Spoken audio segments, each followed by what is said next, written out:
الحمد لله نحمده ونستعينه ونستغفره ونؤمن به ونتوكل عليه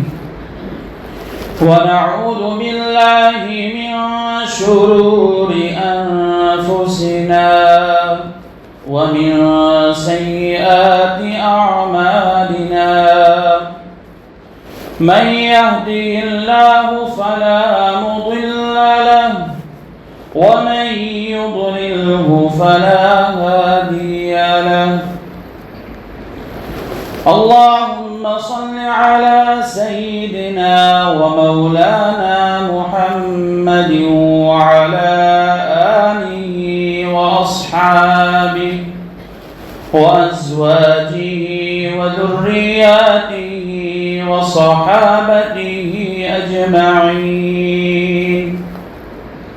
والصلاة والسلام على نبي المصطفى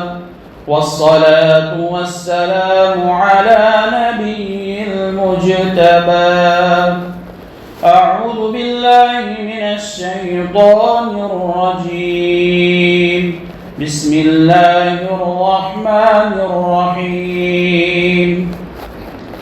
ومن يطع الله والرسول فأولئك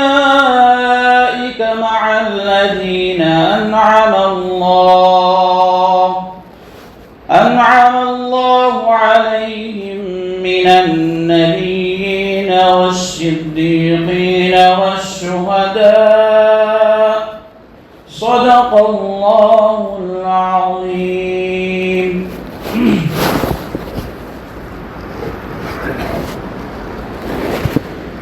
محترم و مکرم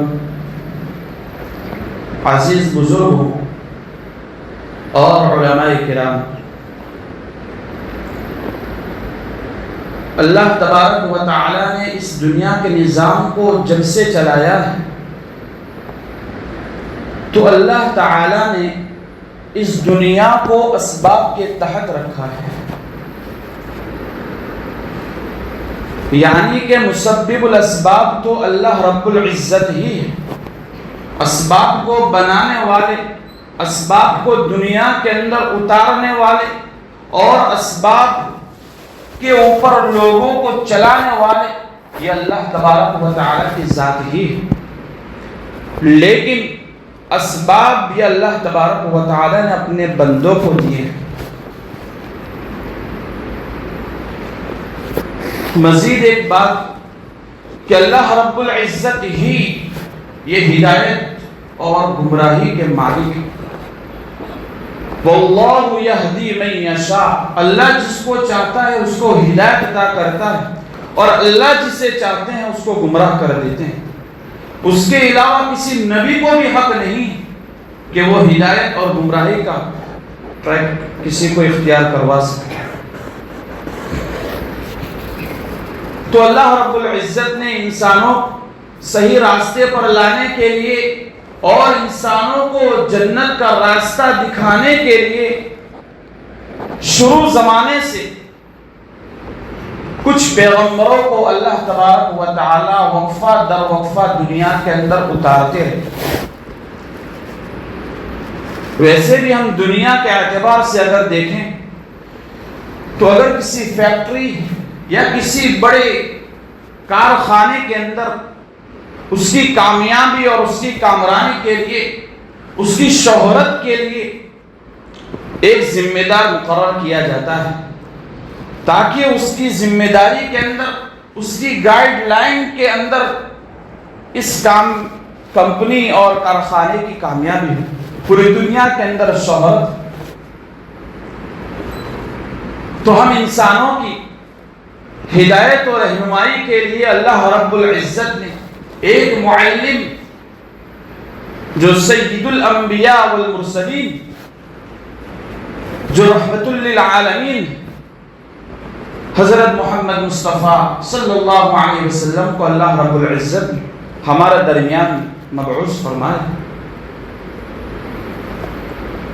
اور اللہ تبارک و تعالی موقع بموقع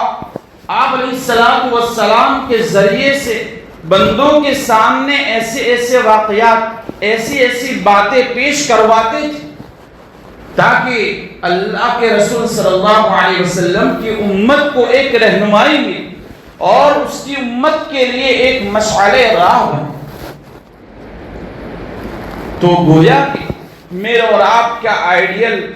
میرا اور آپ کا اسوہ حسنہ، میرا اور آپ کا نمونہ زندگی گزارنے کا پیکر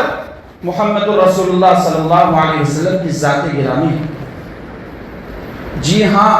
اللہ کے رسول صلی اللہ علیہ وسلم کی سیرت، ان کی سنت بڑی بابرکت، اور اگر کوئی آدمی اللہ کے رسول صلی اللہ علیہ وسلم کی سنت کے اوپر چلتا ہے تو دنیا میں بھی وہ سکون کی زندگی گزارے گا اور کل قیامت کے دن آخرت کے اندر بھی اس کو سکون کی سانس ملے گی۔ حدیث شریف میں آتا ہے کہ جو آپ علیہ السلام خود فرماتے ہیں کہ جو میری سنت کی حفاظت کرے گا، میری سنت سے محبت کرے گا، میری سنت کو اپنی زندگیوں کا اوڑھنا بچھونا بنائے گا، تو اللہ تعالیٰ اسے 4 چیزیں دنیا کے اندر عطا کر دیں۔ سب سے پہلی چیز اللہ تعالیٰ عطا کرے کہ دنیا کے اندر جتنے نیک اللہ کے محبوب بندے ہوتے ہیں اس کے دل میں اس سنت کے اوپر چلنے والے آدمی کی محبت بیٹھ جائے گی، اور جو نافرمان بردار، جو فاسق اور فاجر لوگ ہوتے ہیں، گنہگار لوگ ہوتے ہیں، اس کے دل کے اندر اس سنت کے اوپر چلنے والے کا رعب اور دبدبہ اس کے دل کے اندر بیٹھ جائے۔ یہ حدیث شریف کے الفاظ۔ تیسری چیز اللہ رب العزت عطا کریں گے جس کے لیے آج پوری دنیا صبح سے لے کر شام تک گھومتی پھرتی،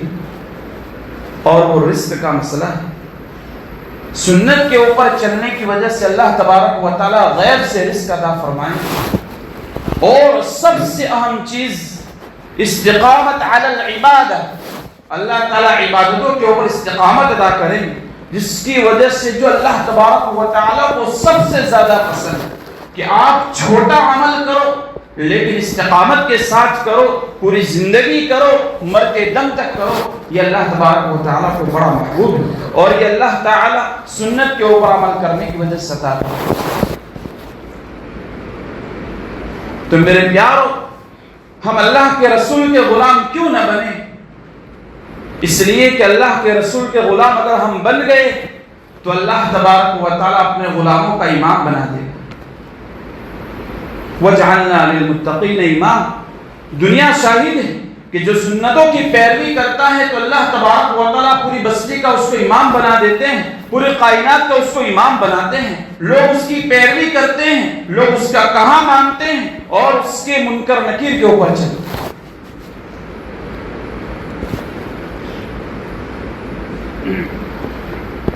ایک مرتبہ ایک صحابی اللہ کے رسول صلی اللہ علیہ وسلم کے پاس آئے اور کہنے لگے، اللہ کے رسول میرا دل بہت پریشان اور بے چین ہے، میں کچھ کہنا چاہتا ہوں لیکن اس سے پہلے میں ایک بات کہوں گا کہ مجھے آپ سے بڑی محبت ہے،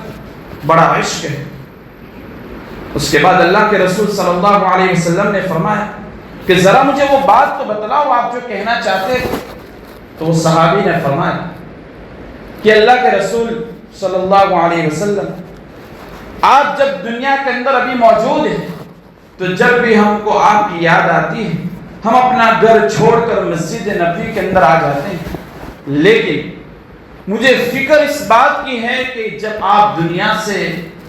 اپنے رفیق اعلیٰ کی طرف چلے جائیں گے تو ہم کہاں آئیں گے، ہم کہاں آئیں گے؟ تو اللہ کے رسول صلی اللہ علیہ وسلم خاموش، جواب نہیں دے سکے۔ حضرت جبرائیل علیہ السلام دنیا کے اندر آئے اور کہا آپ جواب نہیں دے سکتے ہیں، لیکن آپ کے رب نے اس آدمی کا جواب دیا اور قرآن کریم کی تلاوت فرمائی، وَمَن يُطِعِ اللَّهَ وَالرَّسُولَ فَأُولَٰئِكَ مَعَ الَّذِينَ أَنْعَمَ اللَّهُ عَلَيْهِمْ مِنَ النَّبِيِّينَ وَالصِّدِّيقِينَ وَالشُّهَدَاءِ وَالصَّالِحِينَ۔ کہ جو اللہ اور رسول کی اطاعت کرے گا، اللہ اس کے رسول کی سنتوں کے اوپر چلے گا، اس کی اپنی زندگیوں کے اندر اس کی سنتوں کو لائے گا، تو اللہ تبارک و تعالی دنیا کے اندر تو ان کی صحبت دے گا، لیکن کل آخرت کے اندر جنت کے اندر بھی نبیوں کے ساتھ ہوگا، صدیقین کے ساتھ ہوگا اور شہداء کے ساتھ ہوگا۔ یہ اللہ کے رسول صلی اللہ علیہ وسلم کی سنتوں کے اوپر چلنے کا فائدہ۔ تو اللہ کے رسول نے ہم کو ہر موڑ پر ہر وقت کیا کرنا چاہیے اس کو بتایا۔ کھانا ہے تو کس طرح کھانا ہے، پینا ہے تو کیسے پینا ہے، چلنا ہے تو کیسے چلنا ہے، لوگوں سے گفتگو کرنی ہے تو کیسے کرنی ہے، ہر چیز کو باریک باریک کر کے بتایا۔ حتیٰ کہ اللہ کے رسول صلی اللہ علیہ وسلم نے بیت الخلا جانے کا طریقہ بھی بتایا کہ کیسے اس کے اندر داخل ہوا جاتا ہے اور کیسے باہر نکالا جاتا ہے۔ یہ کیوں؟ اللہ کے رسول کے دل کے اندر یہ فکر تھی کہ میری امت میرے طریقوں کو اپنائے اور اللہ سے راضی ہو جائے، اس لیے کہ جس نے رسول کی اطاعت کی اس نے اللہ کی اطاعت کی، اور جو اللہ کی اطاعت کرنے والا بن گیا تو فَادْخُلِي فِي عِبَادِي وَادْخُلِي جَنَّتِي، اللہ تعالیٰ اس کو جنت کے اندر ایسے ہی داخل کرتا ہے۔ آپ صحابہ کی زندگیوں کو دیکھیں کہ صحابہ اللہ کے رسول صلی اللہ علیہ وسلم کی محبت، ان کی سنتوں کو اپنی زندگیوں کے اندر کیسے لاتے تھے۔ صلح حدیبیہ کا موقع ہے، حضرت عثمان رضی اللہ تعالیٰ عنہ کو اللہ کے رسول صلی اللہ علیہ وسلم نے چونکہ صلح کرنی تو کافروں سے بات چیت کرنے کے لیے بھیجا، لیکن چونکہ شام ہو چکی ہے تو حضرت عثمان رضی اللہ تعالیٰ عنہ اپنے کسی رشتہ دار کے یہاں ٹھہر گئے۔ جب صبح ہوئی تو وہ کافروں سے بات چیت کرنے کے لیے نکل نہیں رہے تھے، تو ان کے رشتہ دار نے کہا، ذرا غور سے سنیں، ان کے رشتہ دار نے کہا کہ حضرت آپ جا رہے ہیں، بڑا اچھا کام کرنے جا رہے ہیں اور بڑا اہم کام ہے، لیکن ان کافروں کا ایک پسندیدہ عمل یہ ہے، وہ کافر لوگ اس بات کو خوب پسند کرتے ہیں کہ جو آدمی ٹخنوں کے نیچے ازار کو جتنا لٹکائے گا وہ کافر بہت پسند کرتے ہیں اور آپ کا کام بھی بن جائے گا، لہذا آپ اپنی ازار کو ٹخنوں کے نیچے لٹکاؤ اور اس کے بعد جاؤ۔ حضرت عثمان رضی اللہ تعالیٰ عنہ جواب دینے لگے کہ چاہے وہ کافر راضی ہو یا نہ ہو، ہمارا کام بنے یا نہ بنے، میں اللہ کے رسول صلی اللہ علیہ وسلم کی سنت کو کبھی نہیں چھوڑ سکتا، اللہ کے رسول صلی اللہ علیہ وسلم کی سنت کی پاسداری بھی کر کے رہوں۔ یہ صحابہ کے اندر ایسا جذبہ تھا، اللہ کے رسول صلی اللہ علیہ وسلم کی سنتوں کو وہ سینوں سے لگاتے تھے اور اپنی زندگیوں کے اندر وہ لاتے تھے۔ لیکن افسوس کا مقام ہے کہ آج ہم نے مغربی تہذیب کو اپنا آئیڈیل اور نمونہ بنا لیا، ہم غلام رسول کو چھوڑ کر غلام مغربی تہذیب بن چکے ہیں،